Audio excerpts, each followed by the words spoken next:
नमस्कार विद्यार्थी मित्रांनो, आता आपल्याकडे एक टॉपिक आहे इंटिग्रेशन बाय सबस्टिट्यूशन।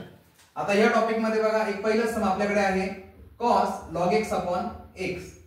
आता या ठिकाणी काय करायचं, cos log x आपण इथे एक लिहून घेऊया इनटू अपॉन चा x आहे ना, हा इथे आपण साइडला लिहू। आता या ठिकाणी बघा कसं करायचं, पुट log x ला आपण इथे t कन्सिडर करू, बरोबर। log x चा डेरिव्हेटिव्ह किती असतो, 1 upon x into dx is equal to dt।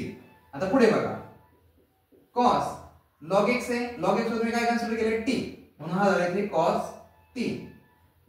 आणि पुढे बघा 1 अपॉन x इंटू dx म्हणजे हा कोण आहे dt। आता बघा cos t चा integration sin t plus c, बघा sin, आता परत t ची व्हॅल्यू जी आहे ती आपण रिप्लेस करून देऊ, ती कोण होती log x, म्हणून हा झाला आपल्याकडे sin log x plus c। हे एक्झाम्पल तुमचं असं 1-2 मार्कासाठी। आता पुढे बघा एक 4 मार्कासाठी एक एक्झाम्पल आहे आपल्याकडे e raised to x into cos x plus 1 upon cos square x into e raised to x। हा एक सबस्टिट्यूशनचा एक टॉपिक आहे। बघा इथे आपण एक करू, put x into e raised to x is equal to t। इथे u into v आपण अप्लाय करूया। बघा x as it is derivative of e raised to x plus e raised to x as it is derivative of x into dx and t चा dt। बघा x as it is e raised to x चा derivative e raised to x, परत बघा e raised to x as it is आणि x चा derivative आपल्याकडे आहे 1 is equal to dt।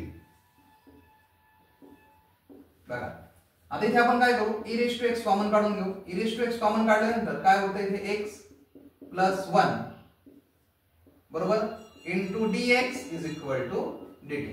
तुम्ही जर नीट सम जर ऑब्झर्व केलं तर तुम्हाला न्यूमरेटर मध्ये बघा e raised to x x plus 1 into dx he term तुम्हाला मिळालेली आहे, त्याचा आपल्याकडे आन्सर जे आहे ते आहे dt, म्हणून वरती एक न्यूमरेटरला dt पुटअप करा।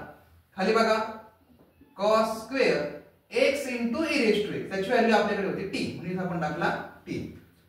आता cos 1 अपॉन cos आहे, cos चं रिलेशन बघायला गेलं तर sec असतं आणि स्क्वेअर असल्यामुळे आपण त्याला स्क्वेअर लावूया, म्हणजे हा झाला आपल्याकडे cos square sec square t आणि sec स्क्वेअरचं इंटिग्रेशन आपल्याकडे आहे tan t प्लस c।